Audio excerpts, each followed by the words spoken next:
حضور اس بات کو پسند کرتے تھے کہ میری امت میرے اوپر درود پڑے اور رب ان پر رحمت نازل کرے۔ کیا پسند تھی حضور کے کہ میری امت مجھ پہ درود پڑے اور میرا رب رحمتوں کا نزول کرے۔ صحیح مسلم میں روایت ہے، جو میرے اوپر ایک مرتبہ درود پڑتا ہے اللہ اس پہ 10 رحمتیں نازل کرتا ہے۔ اللہ اکبر۔ اور اگر درود کے ساتھ سلام بھی ہو تو مجھے ایک شعر اتنا اچھا لگتا ہے تو سادہ سا، پتہ نہیں اس کا وزن بھی ٹھیک ہے نہیں، کسی سادے سے بندے نے کہا ہے لیکن مجھے بڑا پسند آیا۔ بعض روح کھینچ لیتے ہیں نا۔ کسی نے کیا خوب کہا کہ درود پڑھنے سے ثواب ملتا ہے، سلام پڑھنے سے جواب ملتا ہے۔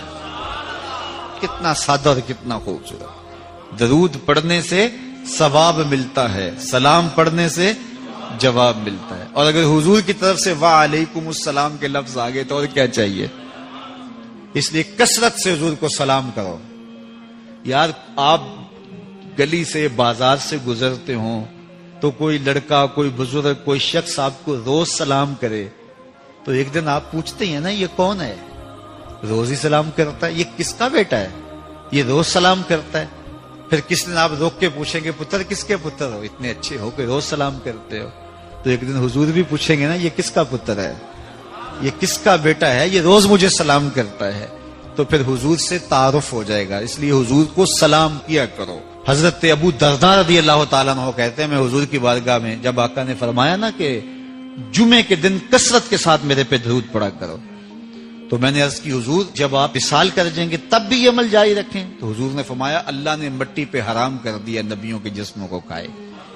فنبی اللہ حی یرزق، نبی قبروں میں زندہ ہوتے ہیں اور انہیں رزق بھی دیا جاتا ہے۔ اس لیے جمعے کے دن کثرت کے ساتھ میرے اوپر درود پڑھو، میرے اوپر سلام پڑھو۔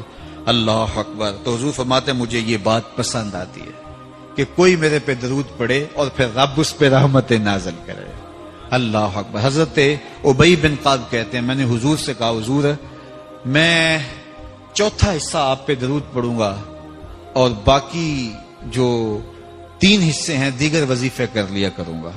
تو آقا کریم نے فرمایا ما شئتا وَإِن زِدْتَ فَهُوَ خَيْرٌ، جیسے تمہاری مرضی، لیکن اگر درود کو بڑھا دو تو ہوگا اچھا۔ تو میں نے کہا حضور میں آدھا وقت درود پڑھوں گا، آدھا دیگر وظیفے کروں گا۔ فرمایا ما شئتا، جو تمہاری مرضی، لیکن درود کی مقدار بڑھ جائے تو اچھا ہوگا۔ میں نے کہا حضور میں 2 حصے درود پڑھوں گا، 1 حصہ باقی وظیفے کروں گا۔ فرمایا بہت اچھا، لیکن درود کی مقدار بڑھ جائے تو پھر اور اچھا ہوگا۔ عرض کی حضور میں پڑھوں گا ہی درود، میں سارا وقت ہی درود پڑھوں گا۔ تو سنو میرے حضور نے کیا کہا، یہ ترمذی کی روایت ہے۔ حضور نے فرمایا پھر تیرے سارے دکھ مٹ جائیں گے، سارے گناہ معاف کر دیے جائیں گے۔ تو اس لیے کثرت کے ساتھ حضور پہ درود پڑھیں تو اس سے حضور بھی خوش ہوتے ہیں کہ میرے امتی پہ رب کی رحمتوں کا نزول ہو رہا ہے۔